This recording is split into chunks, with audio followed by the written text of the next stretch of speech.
Welcome to Child Abuse Awareness with Darlene J. Clark.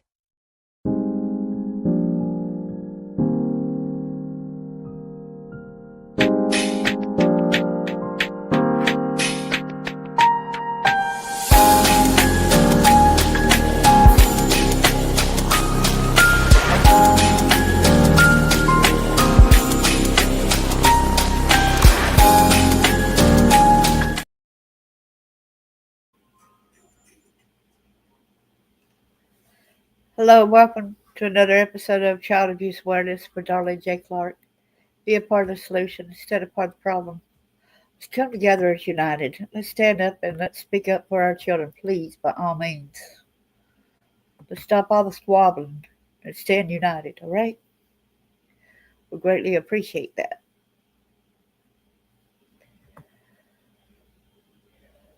Please pray I get through this. I have to tell y'all, I am not a true crime. I am an advocate. I am a survivor, a thriver of heinous abuse. For all you people coming down on me and telling me that I'm not a good news reporter, let me tell you something. I am here to spread the word about these actions, that they should not harm anybody, should not harm a child, from an advocacy, someone who's been there standpoint. So stop coming on my lives, on my YouTubes, sending me messages telling me I'm not a good news reporter. The thing is, I'm getting the word out. I don't profess to be a professional. I don't get paid for this. I get the word out because this happens to many of our children.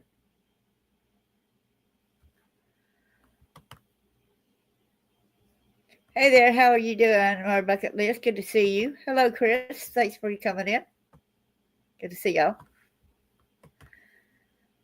Y'all know I'll end up getting mad and saying something. But I am tired of people coming down, writing you're not a very professional. And I'm like, well, I'm not a professional.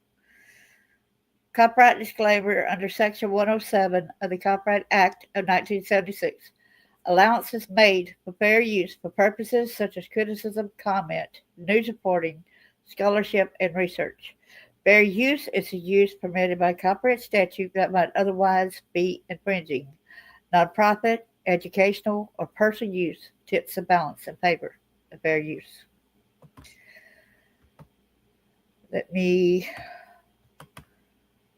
Matthew 18, verse 6. But whoso shall fear one of these little ones, which believe in me, it were better for him that a millstone were hanged about his neck, and that he were drowned in the depths of the sea. In Isaiah, it says, learn to do right, seek justice, defend the oppressed, take out the cause of the fatherless, plead the case of the widow. A lot of y'all that keep bashing us Christians, saying that we just got to get over it, we got to forgive and forget and all this, it says specifically in the Bible to learn to do right, seek justice, defend the oppressed, take out the cause of the fatherless, plead the case of the widow. So if you want to go against God, go ahead. It says that strictly in the Bible. This is a channel for advocacy for abused children and child survivors. You are right. Exactly. Thank you so much, sis.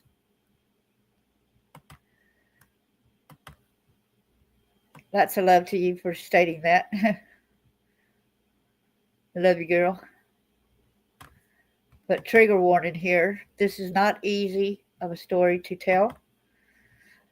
Without further ado, I want to go ahead and read. Abuse affects our lives in so many ways. What do we do when we are too scared to tell? We have trusted someone and they did not help. Sometimes someone asks, what did you do to get punished this way? Abuse is abuse. Abuse is not punishment. Abuse is torture, crippling, and debilitating. What advice would you give others to help them through the horrendous memories? Are you there for the person, or are you part of the knife in your friend or relative's back since you may have turned a blind eye to it? Are you claiming to advocate against abuse but condemn the people who tell and share their stories? Do you want to be a part of the solution or part of the problem?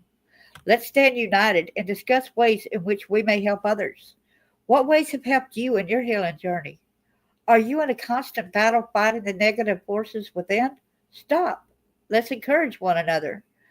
Are you an officer in the judicial system not doing your job to help the victim? That means you are not doing your duty. Your duty is to serve and protect. How do we open the public's eyes so they can acknowledge and feel the need to help protect the children and our citizens? The children are our future. You matter. I had written that a while back, and I felt like I need to start reading that at the beginning of each one.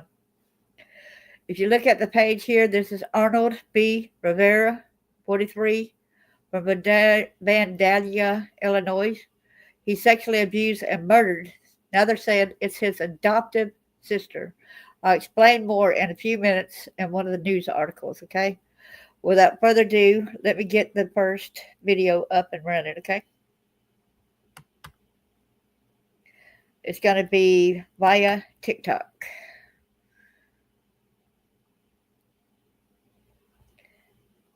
Okay. All right. Got the audio. Okay. Let me make sure to cut off my microphone here.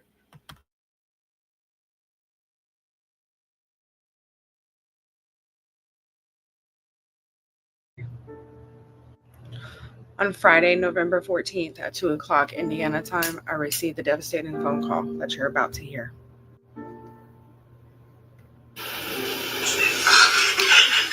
What do you mean lost it? I just lost it. Don't do nothing stupid. My kids need you, BJ. They ain't gonna have me in prison, so don't. They're better off collecting my Social Security. And you just please trust him that I am totally sorry, and I know they'll never give me, and that's all right. But tell them we love them, and for what it's worth. So, did your mom know? She does. So who's at the house right now? I don't need.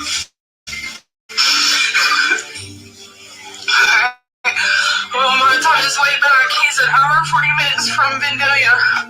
Alright. Please tell my kids I'm fucking sorry. I will. You mean you tell my brother is Isaac. Yeah, he's been trying to call me. Alright, send me his number real quick because I can't find him, but call him real quick. Alright. After I received that call, I called Vandalia Police Department and told them what he has told me and to look for him. Because at that time, I felt like he was going to kill himself because of what he's done. And at that time, I'm thinking about my 4 children. When I called Donna, the first thing she said when she answered the phone was, "How do you know?" To me, I felt like she was never going to tell me.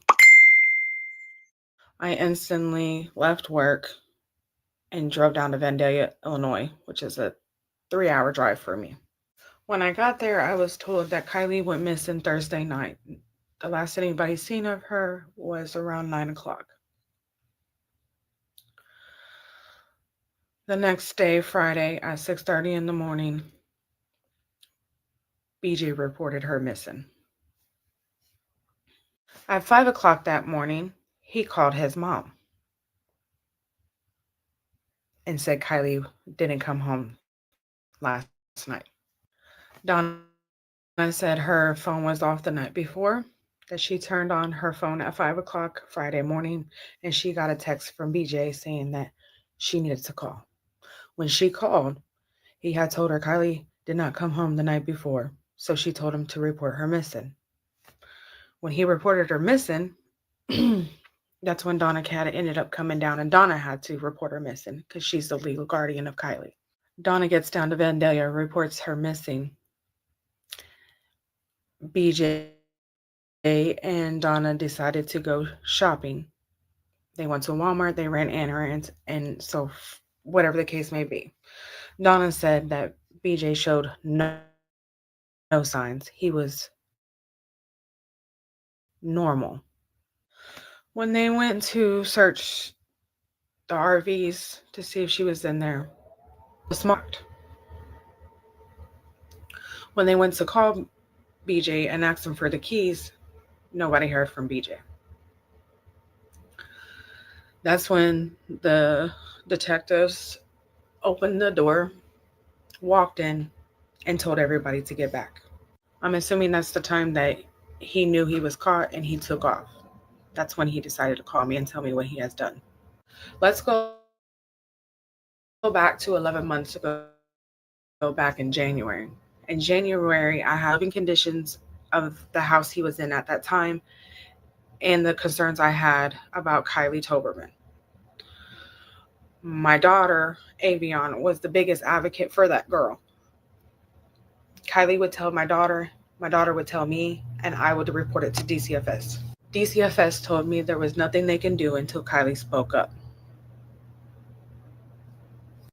There was comments even made back then that what is it going to take for someone to believe her or us? Either she's going to get pregnant or she's going to end up dead. Now she's dead. The system has failed KYLIE TOBERMAN. The system has failed my kids to protect them. That whole family, Tobermans and Rivera, is monsters. They have sat up there in court right along with BJ and looked me dead in my eye and said lies after lies after lies and stood next to that man for years. KYLIE's story needs to be told. I would not be silenced anymore. My name is Paige.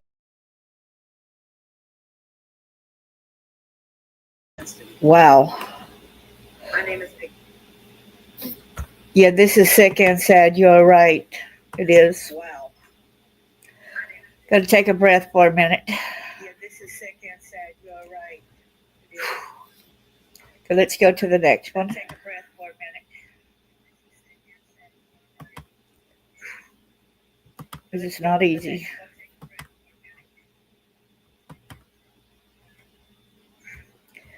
This is Vandalia, Illinois. We give credit where credit is due to the radio. Todd Stapleton. A Vandalia man has made his first appearance in Fayette County Court in a space of 6 total counts, including 2 counts of first-degree murder. 43-year-old Arnold B. Rivera is charged with 2 counts of first-degree murder. Information on the charges states that Rivera is alleged to have strangled the 14-year-old juvenile with jumper cables.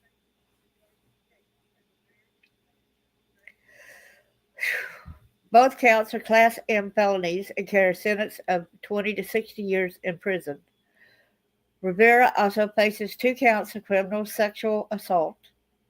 The count states that Rivera, who was a family member of the 14-year-old juvenile, is alleged to have committed an act of sexual penetration with a juvenile. It also states that Rivera was a caretaker in a position of trust or supervision with a 14-year-old juvenile. Both counts are Class 1 felonies. Rivera also faces 1 count of concealed homicidal death. Information on the charge states that Rivera, with the knowledge the juvenile had died by homicidal means, is alleged to have knowingly concealed the death by placing the body in a tote. That count is a Class 3 felony. Rivera also faces a count of concealed death. Okay. Information on the charge says that Rivera is alleged to have moved the juvenile's body from the place of death to allegedly conceal information. That count is a Class 4 felony. In Fayette County Court this morning, Rivera was appointed the public defender. Rivera agreed to pretrial detention. He will next appear in Fayette County Court on November 25th at 10 a.m. I got a little something to say about, because I had endured people knowing about the abuse that happened to me. And y'all know that my stepmom, a lot of y'all that know my story, had held me down while her son raped me. And I became pregnant. And later on, she forced me to the floor. And I had the baby at home. And which right after, she stabbed him. She's deceased now. It's with her and all this. But anyway, when I was in the 10th or 11th grade, the principal kept calling me to the office for an hour each day for a week, okay? And I thought, like, what did I do wrong, to deserve, why am I being punished being in the principal's office? So years later, I called him on the phone and I said, why did you call me to that office? What did I do so wrong? I never knew. He said, we knew you were being abused. I said, do what? I said, then why didn't y'all do something about it? He said, because we needed you to speak up. We knew you were being abused, but we could not do nothing until you spoke up. I said, but listen here. A lot of us knows that if we tell, a lot of times we get sent back to that home environment and that abuse is going to escalate. And I was already, put up underneath the house. I was beat and put in a box, left to die, okay? So you think I wanted to willingly go and try to put myself back in that harm's way by telling? I don't think so, right? So I said, y'all would have sent me back. The court system would have. He said, no, we already had you a place. So what is it with the judicial system? If they already know that this has taken place, there should be a law out there when they know of a crime that's being done, that they can do something without the victim having to speak up, because let me tell you, we get too terrified, too petrified to tell. It's not safe for us to be able to tell. We need to feel like if we tell, we're not going to have to go back to that environment, okay? So what are y'all going to do to help change the laws to make it better for the victims so the victims don't have to keep going around these perpetrators? Okay. So let me go to the next thing here. Oh, it's got an echo. Do I need to turn it up? Is this better now?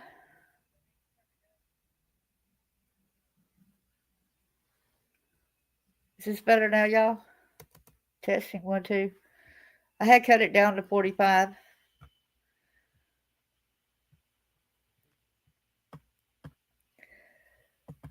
I'll say this again, that when when they had spoke up and tried to help KYLIE, they knew about it, but said they needed KYLIE to speak up. But like for what had happened to me having to go to the principal's office when I was in the 10th or 11th grade, and I went for a week. I'll repeat myself just in case y'all didn't hear me, okay? And an hour each day for a week, okay? And then it bothered me, what did I do so wrong to be going to the principal's office? Because usually somebody don't sit in front of the principal's desk for an hour unless they did something major. So I had contacted them years later, around 2001. This was back in the later 70s. But back around 2001, I contacted them. And I asked him, I said, how come you called me to the office back then? He said, because we knew you were being abused. I said, do what? Y'all knew I was being abused? Why did y'all not do something about it, right? They said, well, we needed you to speak up. I said, but that would put me in danger, speaking up. Because a lot of times when you speak up, the kid has to go back to that home, okay? While they're trying to make a decision, a lot of times, the child gets sent back to the abuser's house. Y'all knew, a lot of y'all that knows my story, knows that my stepmom held me down while her son raped me and I got pregnant. Y'all know about the sex trafficking that I endured, okay? Y'all knew about my own mom selling me, not just my stepmom, okay? But this was my birth mom since age 2. Y'all know about all this, and there was even police, judges, all this that's into this, okay? So there was all these people that knew and did nothing, right? Because they was part of it, right? So how was I really gonna tell anybody when I was threatened before? But anyway, I had told him, I said, but if I would have told you, I would have sent me back. He said, no, we already had you a place.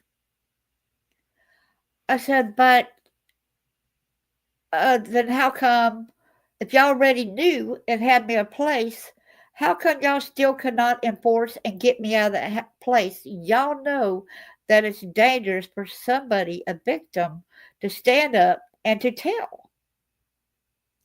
It's too dangerous for a victim to tell, okay?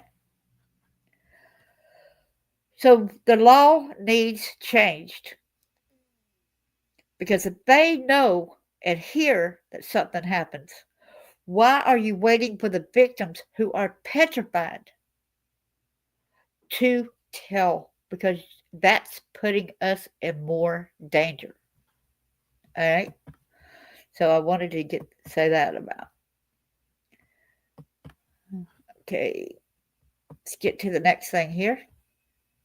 So very happy all the time. Family remembers teen killed in VANDALIA as adopted brother charged. Okay, before they were saying uncle, right?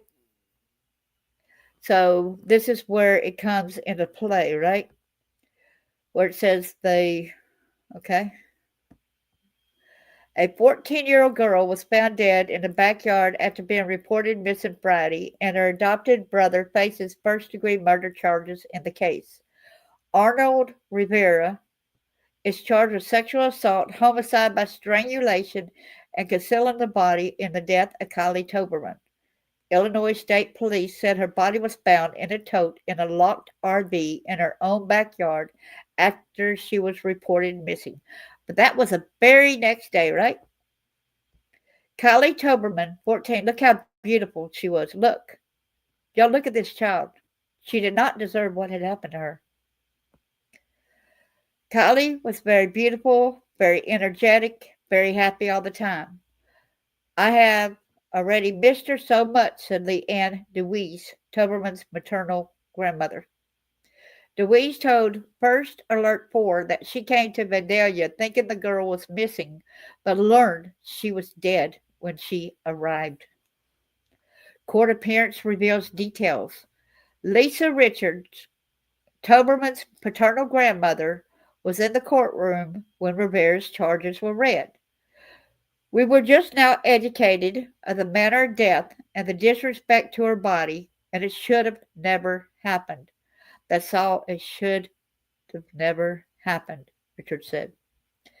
Richard explained that the teenager was adopted over 5 years ago to the Toberman family, making Rivera legally her adopted brother. Y'all see it right here? So, to the Toberman family, making Rivera legally her adopted brother. We have had minimal contact with her with the adoption that had taken place due to extenuating circumstances, Richard said. We had no information that there was such a dangerous, volatile situation that she was in. Caitlin Schellenbarger, a friend of Toberman since preschool, was also in the courtroom when Rivera made his first appearance. It broke my heart because she shouldn't have had to go through that. She was the sweetest person, and she had so much life left to live. I mean, she was only 14 years old, Schellenberger said. When I found out, I was distraught and taken aback because I never would have guessed he could be that type of person that could happen in the small town of Vandalia. DCS concern raised. Family members and friends said that the Illinois Department of Children and Family Services failed to protect Toberman. They were called several times since January from several different people, and they didn't do anything, DeWeese said. Richard said nobody on their part had any way of knowing what was happening. I think that Arnold is a disgusting man, and that should have never happened. I think that she was failed, Schellenberger said. Rivera is being held at the Fayette County Jail. His next court appearance is November 25th at 10. Here is the sorry excuse for a human being right here. Here he is, the sorry excuse.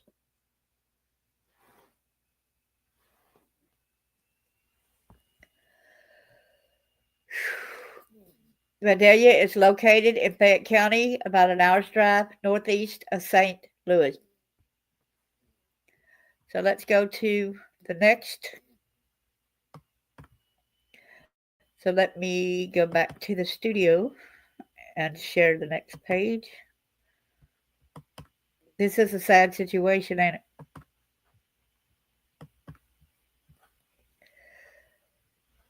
So let me turn off my mic. So we go.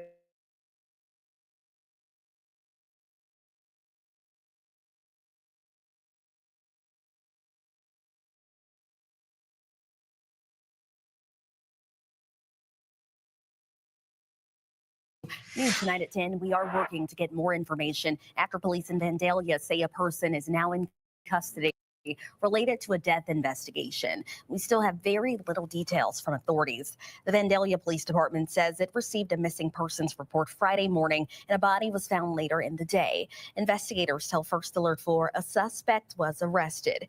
Illinois State Police are now taking over that investigation. We have reached out to ISP to learn more. Our team was provided the same statement we received from Vandalia Police. We do know authorities there had been searching for a teen last seen Thursday evening there, but police have yet to connect the two.